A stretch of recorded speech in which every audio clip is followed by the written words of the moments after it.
warahmatullahi wabarakatuh. Alhamdulillahi rabbil alamin, bihi nasta'inu ala umuri dunya waddin. Asyhadu an la ilaha illallah wahdahu la syarikalah wa asyhadu anna Muhammadan abduhu wa rasuluhu la nabiyya ba'dah.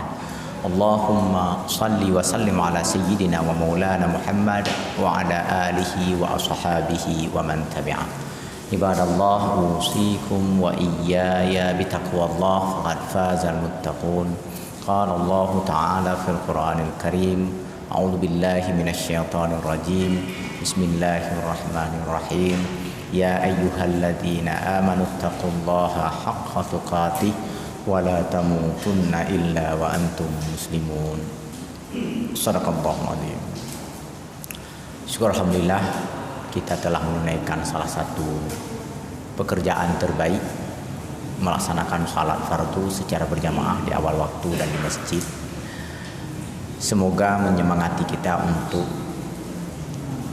membuat keputusan-keputusan terbaik seperti ini di hari-hari dan di waktu-waktu berikutnya dari kehidupan kita. Dan semoga ini juga tidak henti-hentinya kita sampaikan, kita sebarkan, kita tebarkan, kita tularkan kepada seluruh anggota keluarga kita, putra-putri, anak cucu dan keturunan kita, sahabat dan kerabat kita, orang-orang yang mengenal kita dan yang kita kenal dia, orang-orang yang berada di bawah pengaruh dan kewenangan kita, agar semuanya bisa membuat keputusan-keputusan terbaik di dalam hidup mereka.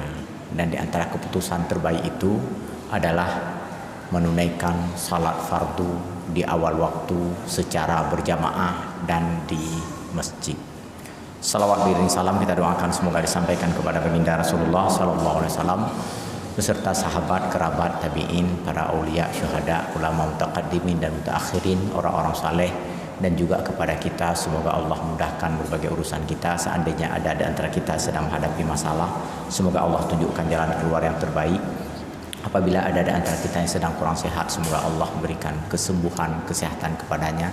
Dan jika ada di antara kita yang sedang ditimpa musibah, semoga Allah berikan kesabaran dan ketabahan kepadanya. Dengan niat beriktikaf di dalam masjid mulia ini sambil menantikan waktu salat isya, mari kita ikuti pengajian ilmu tauhid yang kita mulai seraya mengharapkan rahmat, ridha dan hidayah Allah dengan sama-sama membaca basmalah. Bismillahirrahmanirrahim. Bapak Ibu, guru-guru saya, orang tua saya yang saya hormati, hadirin dan hadirat yang berbahagia, saya baca beberapa bagian lagi dari kitab ini, Al-Aqaid Al-Islamiyah. Judulnya Al-Aqaid Al-Islamiyah, Aqidah Islam. Al-jinnu la ilma lahu bil ghaibi. Jin itu tidak memiliki pengetahuan dalam hal-hal yang gaib. Bagi kita, jin itu makhluk gaib bagi kita. Tetapi dari judulnya ini sudah dipertegas oleh penulis kitab ini bahwa sekalipun jin itu gaib bagi kita, tetapi dia tidak mengetahui hal-hal yang gaib. Yang gaib yang mana lagi? Yang tidak diberitahukan oleh Allah kepadanya. Logika manusia kan sering salah kaprah di sini. Salah kaprahnya bagaimana? Karena kita hidup di alam syahadah. Alam syahadah itu alam yang bisa kita saksikan, alam indrawi, ya, bahasa ininya. Karena kita hidup di alam indrawi, maka segala fenomena di alam indrawi bisa kita ketahui. Kenapa? Karena sama-sama indrawi kan.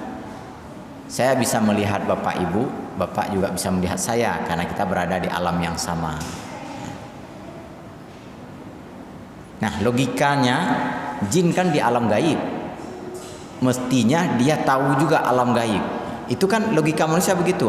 Saya ketika awal membahas tentang ini, tentang jin ini, sudah saya ingatkan bahwa hal-hal yang terkait dengan jin itu tidak bisa direka, diterka, tidak bisa diriset dan dianalisis, tetapi semuanya mesti mempedomani atau merujuk kepada sumber-sumber yang dapat kita imani, dapat kita pegangi.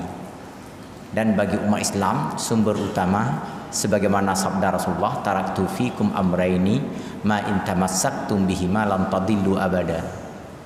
Ada dua sumber untuk kalian yang jika kalian mempedomani keduanya, maka kalian tak akan pernah keliru selamanya. Apa itu? Kitab Allah wa sunnata rasulih. Kitab Allah dan sunnah rasulnya. Nggak ada sumber lain yang lebih akurat dan tepat dibandingkan dua ini. Walaupun melahirkan banyak doktor, banyak profesor, banyak guru besar, banyak guru kecil, macam-macam namanya, tetapi nggak seakurat dan nggak setepat dua sumber ini. Nah, itu. Oleh karenanya, maka pengarang kitab ini, penulis kitab ini memberikan penegasan bahwa al-jin la ilma lahu bil ghaibi. Jin itu tidak punya pengetahuan tentang dunia gaib. Dunia gaib itu tidak bisa diukur, ditakar, direka dengan menggunakan nalar dan logika, dengan riset dan kajian, dengan pemikiran dan filsafat setinggi setajam apapun, nggak bisa memasuki wilayah alam gaib. Wilayah alam gaib itu hanya bisa kita imani, kita yakini jika Allah telah menginformasikannya.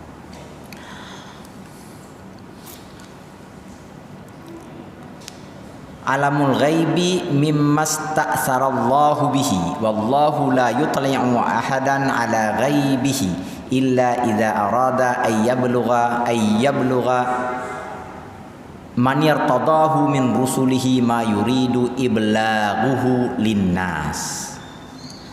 Alam gaib itu, kata penulis kitab ini, adalah bagian dari hak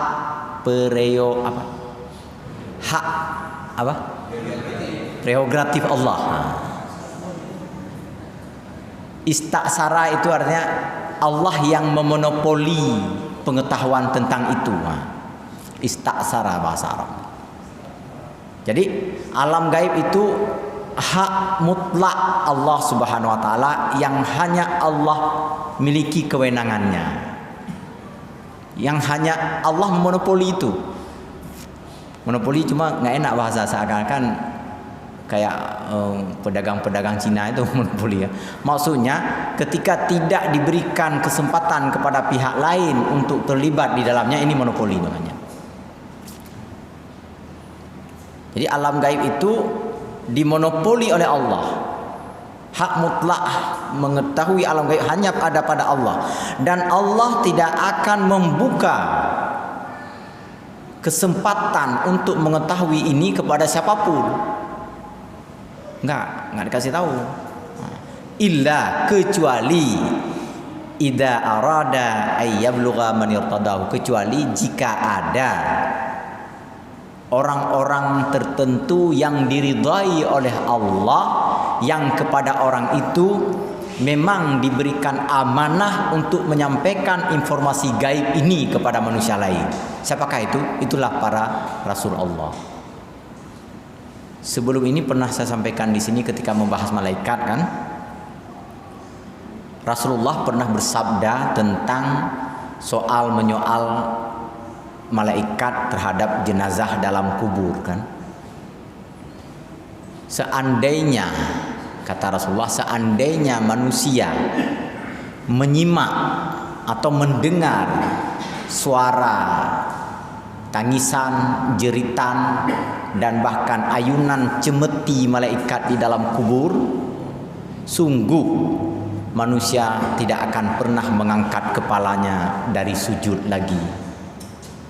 Misalnya Pak kan, misalnya malam ini kita dengar tuh bunyi lecutan malaikat terhadap jenazah yang jahat, yang nakal selama hidupnya, maka kita sujud terus, nggak mau bangun-bangun lagi.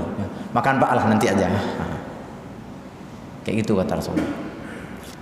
Oleh karena itu maka dirahasiakan oleh Allah untuk menguji keimanan kita.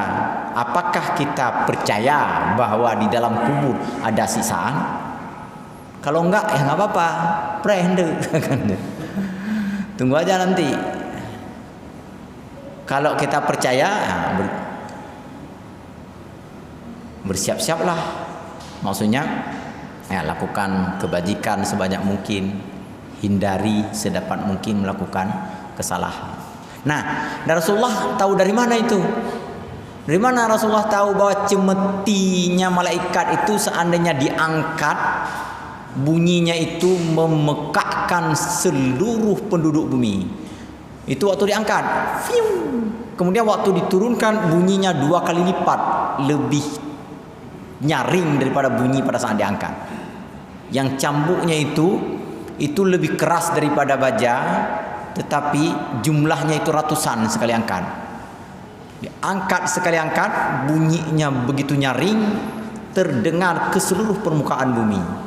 Seandainya diperdengarkan, pada saat diturunkan untuk mencambuk, maka juga nyaringnya menjadi berlipat ganda daripada nyaring pada saat diangkat. Kan biasa kan, seperti cambuk kita juga, kalau diangkat kan bunyi sedikit, waktu kita pukul lebih keras bunyinya. Nah, gitulah. Dari mana Rasulullah tahu? Allah memberitahukan kepada beliau. Inilah makna mimma istasarallahu. Allah berwenang memonopoli pengetahuan tentang itu, dan Allah membukanya hanya kepada orang-orang yang diridainya, itu pun dengan syarat agar orang yang diridainya itu bisa menyampaikan kepada manusia yang lain, agar manusia taat dan beriman. Dan tak banyak informasi alam gaib disampaikan oleh Allah kepada para rasul sebelumnya. Nah, ini nanti akan kita bahas pada bab rukun iman yang keempat, iman kepada rasul-rasul Allah. Tidak banyak. Makanya rasul-rasul sebelumnya itu diberikan mukjizat yang nyata seperti Nabi Musa. Ini contoh saja. Nabi Musa itu kan diberikan mukjizat, satu di antaranya tongkat bisa diubah menjadi ular kan. Dengan melemparkan tongkat itu bisa berubah menjadi ular. Apa maksudnya ini? Maksudnya adalah mukjizat itu untuk menumbuhkan keyakinan kepada orang-orang yang hidup di masa itu bahwa ada kekuatan gaib pada Nabi Musa. Sehingga masyarakat itu nggak perlu nalar-nalar lagi, memang udah nyata. Oh, memang kalau begitu Musa memiliki kekuatan gaib, berarti terhubung dengan sesuatu yang gaib, dan yang maha gaib adalah Allah. Di dalam tafsir, saya lupa ini apa Qurtubi apa Al-Maraghi, saya tidak banyak membaca kitab tafsir sebenarnya.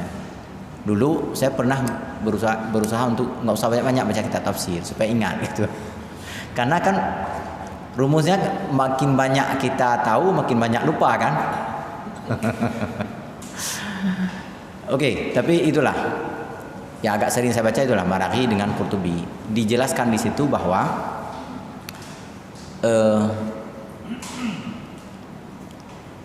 ketika Nabi Musa melemparkan tongkat sehingga tongkat menjadi ular, itu seluruh orang-orang kafir dari kalangan Bani Israel dan masyarakat tempatan, masyarakat asli Mesir itu sudah beriman kepada Allah. Sudah beriman.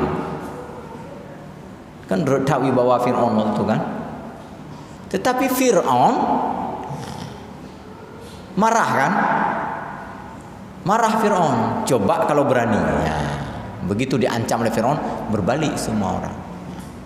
Berbalik lagi. Artinya apa? Artinya mukjizat untuk saat itu sangat efektif untuk membuat orang-orang yakin akan kebenaran mukjizat Nabi Musa. Ini yang agak jarang mungkin kita simak atau kita baca di dalam penjelasan-penjelasan biasa. Seakan-akan mukjizat berlalu begitu saja. Itu sudah semuanya beriman. Cuma Fir'aun marah. Dia paksa orang lagi untuk mengingkari dan membangkang, melawan ajaran yang dibawa oleh Nabi Musa. Bukan hanya memaksa, Fir'aun juga mengiming-iminginya. Itulah dua. Oh ya, Al-Maraghi ini. Dua itu. Dua yang menjadi bahan fitnah sumber fitnah sepanjang usia kehidupan manusia. Yang pertama adalah harapan, yang kedua adalah ketakutan. Apa itu harapan? Kalau kamu tetap sama saya kasih jabatan. Kalau kamu patuh sama saya kasih uang. Kalau kamu bersama saya, maka kita bersama. Susah senang bersama. Mana ada susah sama dia? Kan senang selalu karena banyak duit, banyak kekuasaan. Itu satu. Itu menjadi fitnah terus kita. Sampai sekarang pun kadang-kadang kita ingin berkata benar, tapi karena ada kalimat tadi, Ustadz, kalau Ustadz nggak keras-keras kali ceramah di Masjid Raya, nah kita masih bersama. Udah lembek dikit kita kan, gitulah. Apalagi hal-hal antara halal dan haram. Awalnya haram, keras sekali ngomongnya. Apa hukumnya nih Ustaz? Haram. Begitu ya Ustaz. Nyom Pak Bacu. Oh ya haram. Udah mulai ya. Udah dikit. Tergantung berapa besaran. Makin besar dijanjikan, makin kecil suaranya dibanding terbalik dia. Gitu. Ini satu. Ini fitnah sampai akhir zaman. Makanya jangan heran Bapak Ibu ketika misalnya di negara orang, bukan di negara kita nih contohnya, ketika di negara orang misalnya ada orang-orang yang berpengetahuan tetapi dia membenarkan sikap penguasa, padahal sikap penguasa itu memang sudah salah, tapi tetap dia benarkan. Ada apa itu? Itu tadi, karena ada harapan-harapan, ada hope istilah anak-anak muda, ada yang akan dia terima nanti esok atau lusa. Yang kedua, ancaman.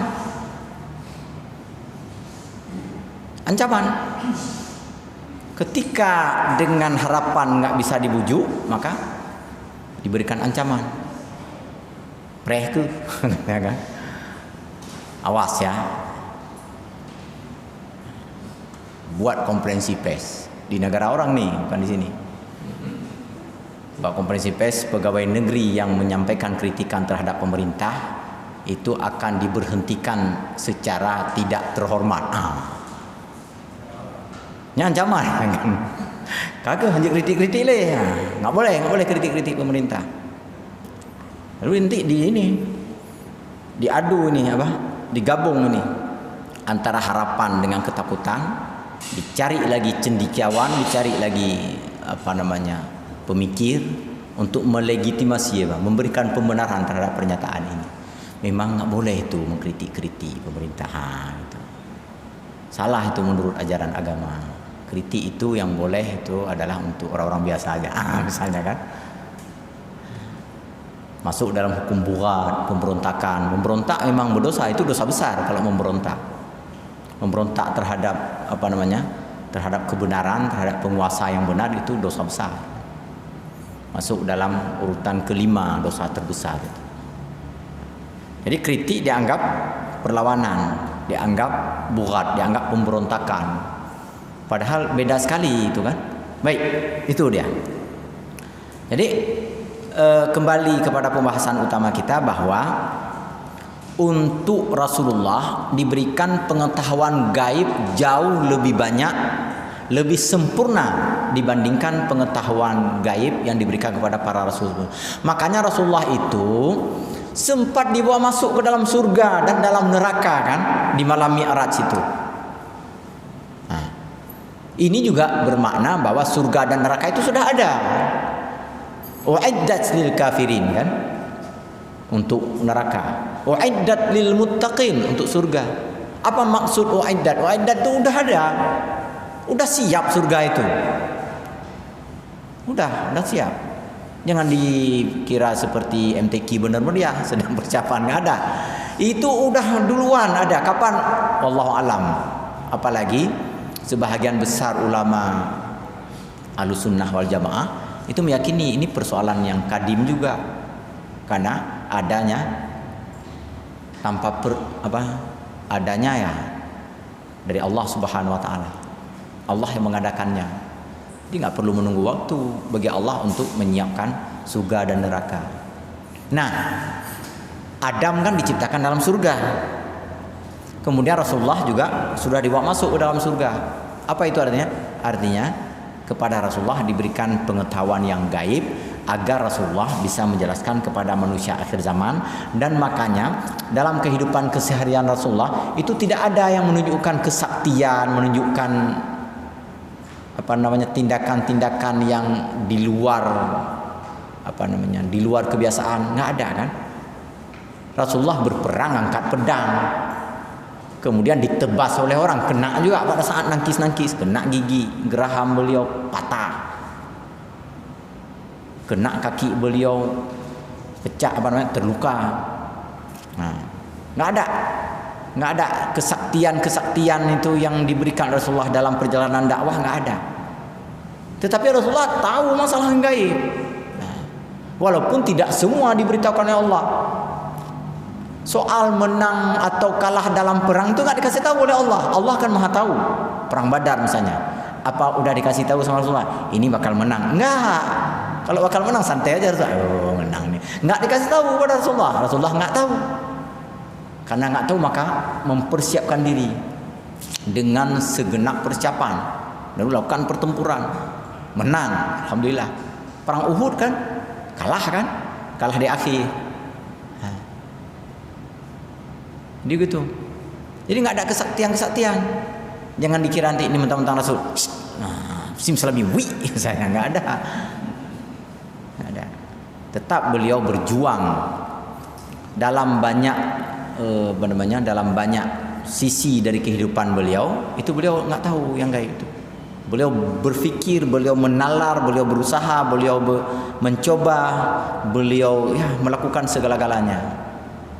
Itu kalau kita baca perjalanan Rasulullah menjelang hijrah itu, pada saat hijrah itu kan perjalanan hidup mati kalau kita baca. Merinding kita membacanya sepanjang bacaan itu. Walaupun kita udah tahu hasil akhirnya kan, hasil akhirnya Rasulullah sampai di Madinah. Tapi liku-liku perjalanan Rasulullah itu dengan mendaki Bukit Sur lebih dahulu, yang bukit sangat curam, kemudian sembunyi di sana selama 3 malam. Datang Abdullah anaknya Abu Bakar mendaki ke sana tengah-tengah malam, kan? Menyampaikan informasi setiap hari kepada mereka berdua di sana, bagaimana keadaan Mekah, bagaimana para Al-Gujo Quraisy sedang mencari beliau, siapa-siapa saja sudah dihubungi, kemana saja tentara sudah dikerahkan. Abdullah menjelang subuh turun pulang ke kampung, kemudian sepanjang hari keliling kota untuk menyimak informasi kan. 3 hari di situ Rasulullah bersembunyi. Setelah mulai reda berdasarkan informasi dari Allah, barulah Rasulullah turun dari Bukit Sur. Itu pun Rasulullah kan tahu kemana arah Madinah. Macam kita tahu arah misalnya arah Medan, tahu ke sana arahnya. Tetapi apa yang beliau lakukan waktu mau berjalan itu bukan ke sana, malah ke sana jalannya. Itu kan letak Madinah itu kan di utara dari Mekah. Kan? Ketika turun dari Bukit Sur, apakah Rasulullah menuju ke utara? Enggak, menuju ke selatan. Aneh kan? Sampai ke selatan setelah kira-kira 50 mil, lalu mengarah ke barat. Dari barat kemudian mengambil jalur pesisir yang enggak pernah dilintasi orang. Mengambil jalur pesisir yang agak dekat dengan Laut Merah.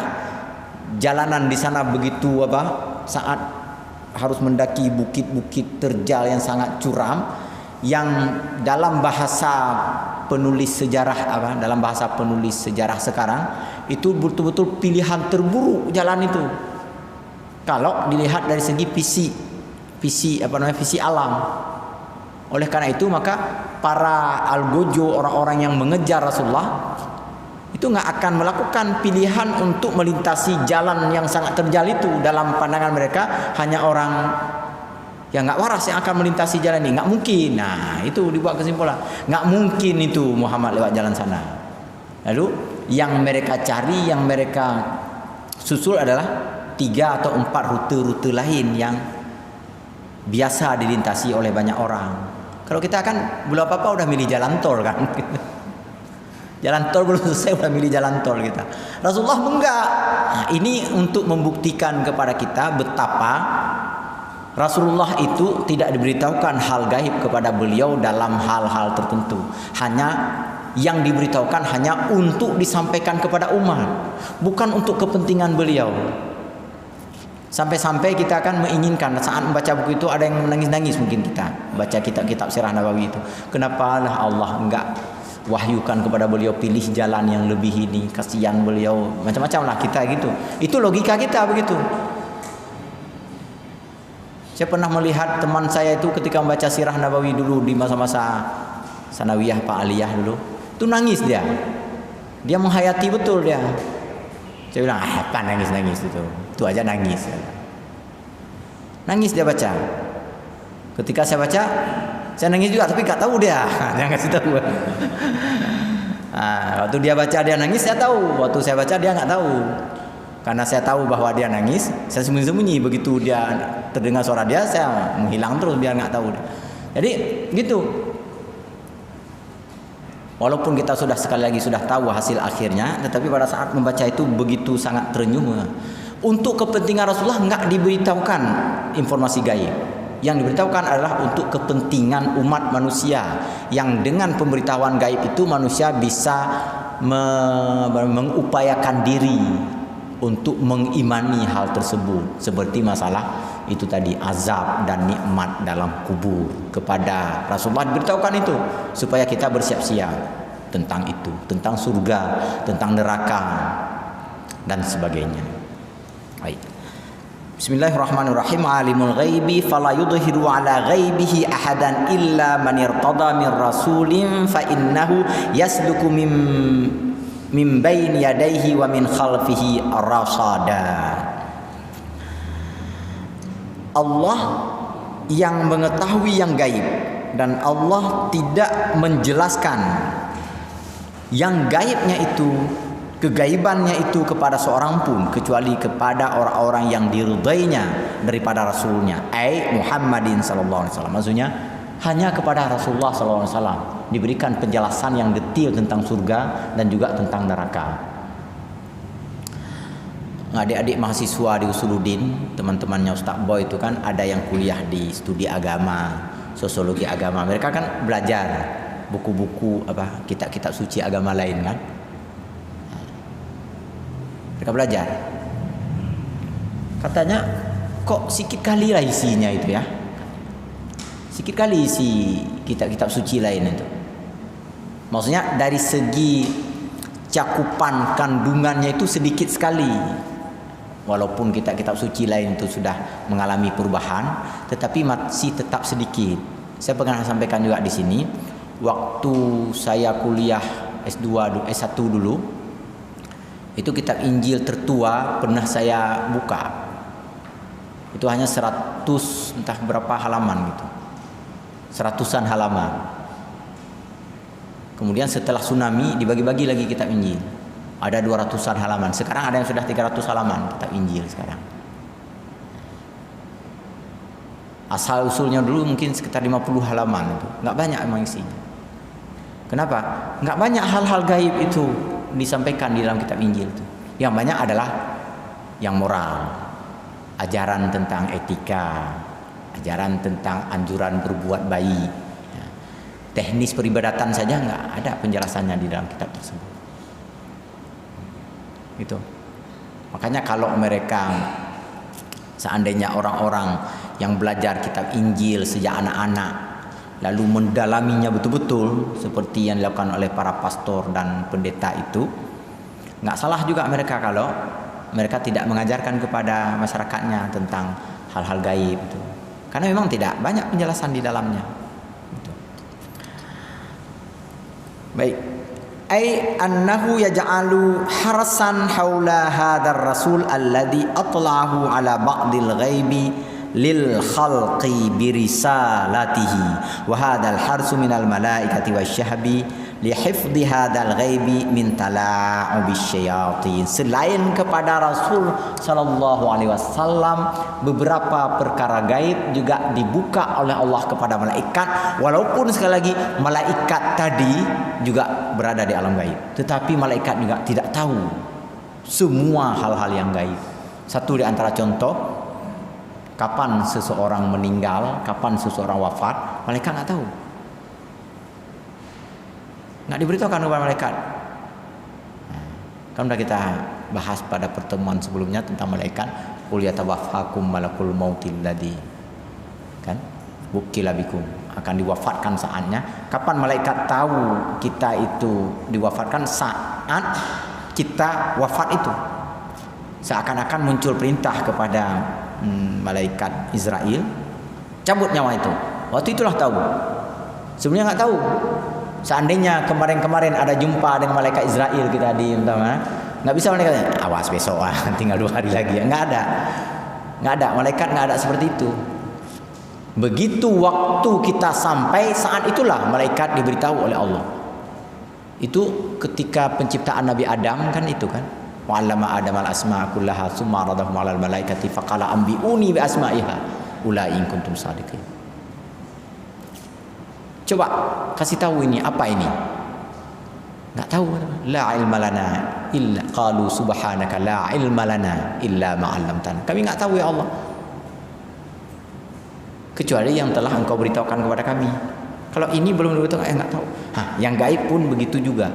Enggak banyak diketahui oleh malaikat, kecuali itu tadi. Li hifdil ghaibi min tala'ubis syayatin.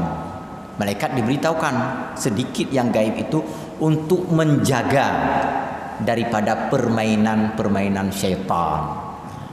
Syaitan karena enggak nampak di alam syahadah, dia bermain-main. Ketika bermain-main itu nanti dikira oleh manusia bahwa itu adalah perkara gaib sedang dimainkan oleh setan, padahal itu bukan gaib. Makanya Bapak Ibu, kalau besok lusa ketemu dengan orang pakai jubah lebih besar daripada jubah kami dengan Pak Safrudin nih, seandainya mereka pakai lalu dia mengaku aulia macam-macam, dia bisa mengangkat gelas, dia pindah, nggak usah percaya itu, nggak usah. Itu paling suka setan melakukan pekerjaan yang nggak ada manfaatnya itu. Tetapi seandainya ada, misal nih, ada truk terguling di Brute kemarin misalnya, ada truk terguling, ada kayak semantuk bebeno jatuh ke dalam jurang Brute, kemudian ada supir, ada kenetnya di sana jatuh, lalu datang seseorang, diangkat. Seandainya ada yang seperti itu, itu boleh. Hormati dia, hargai dia. Kenapa? Karena yang dilakukan sekurang-kurangnya ada manfaat. Nggak payah ambil mobil derek kan? Ada manfaatnya. Tapi kalau mengangkat air untuk apa? Dia pindah air dari sini ke sini untuk apa? Nggak ada gunanya kan? Kayaknya nggak usah. Nanti dia jual pula air itu lagi. Ini obat, segala macam obat dia bilang gitu kan. Yang setan mendung kaitan menglabadan ni.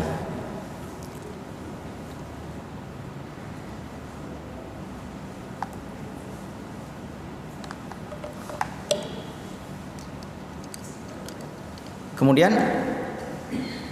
falamma qadaina alaihil mauta ma dallahum ala mautihi. Kok tiba-tiba melompat ke sini. Ini wa fi qissati Sulaiman yaqulul Qur'anul Karim. Tentang kisah Nabi Sulaiman nanti ya. Tentang kisah Nabi Sulaiman tadi enggak terbaca oleh saya satu baris. Tentang kisah Nabi Sulaiman Allah berfirman begini. Falamma qadaina alaihil mauta ma dallahum ala mautihi illa dabbatul ardi ta'kulu min sa'atahu ya. Ya Ustaz Boy. Ini titiknya enggak jelas nih. Falamma kharra tabayyanatil jinnu an law kanu ya'lamuna al-ghaiba ma labithu fil adzabil muhin. Kisah tentang Nabi Sulaiman mengawasi para jin bekerja membangun haikal, membangun istana itu kan. Jin bekerja siang malam nggak berhenti. Nabi Sulaiman berdiri berpegangan pada tongkatnya mengawasi mereka bekerja. Jin terus bekerja nggak berhenti. Nah, kapan jin berhenti? Terkejut jin ketika rayap memakan tongkat yang dipegang oleh Nabi Sulaiman sehingga tongkatnya patah dan Nabi Sulaiman pun tersungkur ke depan. Rupanya Nabi Sulaiman telah wafat sejak beberapa hari yang lalu. Kenapa begitu? Ya, itu bagian dari penjelasan untuk pembuktian bahwa jin itu nggak tahu yang gaib. Apa yang gaib di situ? Kematian Nabi Sulaiman, wafat Nabi Sulaiman itu nggak tahu jin. Jadi jin mengira Nabi Sulaiman masih sehat, masih hidup. Nggak tahu mereka bahwa Nabi Sulaiman sudah diwafatkan oleh Allah. Kapan jin tahu? Sama dengan manusia tahu. Begitu tongkatnya telah dimakan rayap, beliau pun tersungkur. Waktu itu bertukan sama dengan kita juga kan. Kita aja kadang-kadang lebih cepat tahunya. Nanti lebih cara jin kadang-kadang daripada lebih cara manusia daripada jin kan. Kalau dokter udah pakai itu kan. Jadi itu. Oleh karenanya maka penjelasan terpenting di sini atau pelajaran terpenting adalah bahwa jin tidak tahu hal gaib. Ini banyak lagi, ini nggak usah kita baca semua. Yang ini nih. Taskhirul jinni li Sulaiman alaihi salam. Oh sudah ujung waktu. Taskhirul jin li Sulaiman alaihi salam. Ini penjelasan lain untuk memperlihatkan bahwa betapa manusia sangat hebat, sangat kuat. Ini ada kita bahas dalam waktu subuh kemarin, hari Ahad subuh, bahwa jin itu tunduk kepada manusia pada dasarnya. Apa buktinya?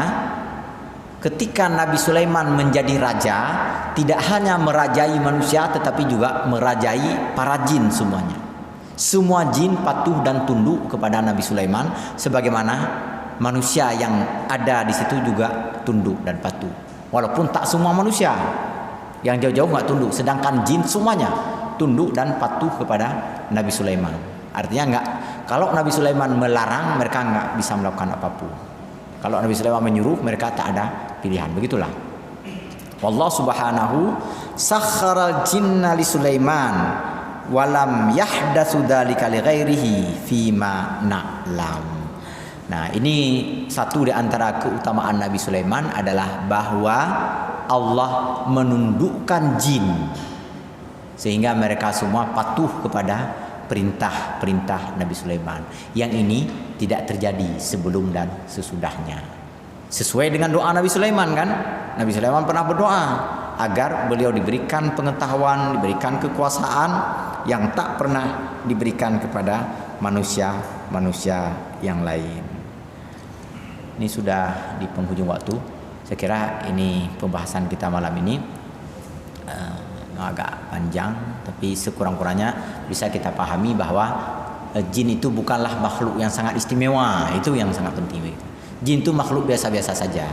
Maka jangan terlalu menghargai kalau ada orang-orang yang mengaku sudah punya jin. Nggak usah.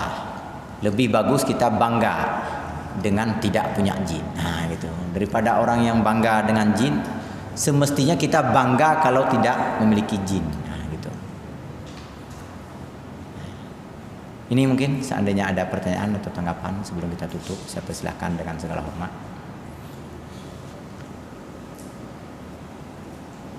Tidak. Ya, silakan Pak Sopyan. Waalaikumsalam warahmatullahi wabarakatuh. Jadi bagi pertama alam saja. Berarti aktivitas di alam mineral.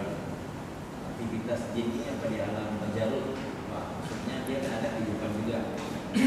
Itu masuk ke dimensi alam malakut atau alam barzah nanti demikian. Ya. alam dibagi dua, syahadah, ghairu syahadah kan. Ada yang dapat disaksikan, ada yang tidak dapat disaksikan. Nah, yang tidak dapat disaksikan inilah jinnya bermain di sana. Tetapi jin karena sakalan itu termasuk makhluk yang mukallaf, seperti mukallafnya manusia. Maka mereka hidup di dunia ini, mereka hidup di bumi ini, cuma menempati tempat-tempat tertentu yang sebelumnya udah pernah kita baca juga sedikit. Ada tempat-tempat yang memang lebih disukai untuk membangun komunitas dia, untuk membangun bangsa dia dibandingkan tempat-tempat yang lain. Daerah yang lembab, kemudian di laut, itu lebih disukai ditempati oleh jin yang bermain. Walaupun ada juga jin satu-satu tinggal di tempat yang berbeda dengan komunitas umumnya.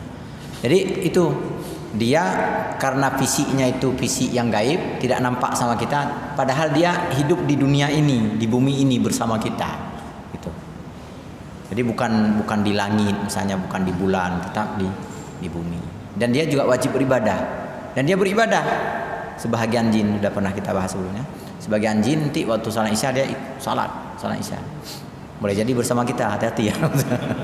Maksudnya boleh jadi ada di sini gitu. Boleh jadi di tempat-tempat yang lain. Nah, tempat-tempat yang lain kan sudah ini, itu di laut dia sangat suka. Kemudian di tempat-tempat yang lembab itu juga dia sukai.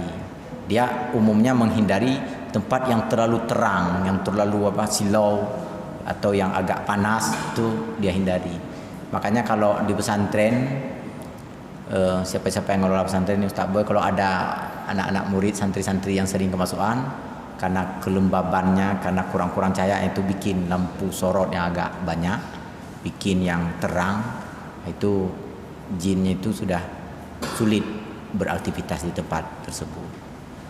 Sekira demikian Pak Sufyan, terima kasih. InsyaAllah kita lanjutkan pada pertemuan mendatang. Lebih dan kurang saya mohon maaf. Kepada Allah sama-sama kita mengampun. Semoga Allah meridai pertemuan kita pada hari yang berbeda ini.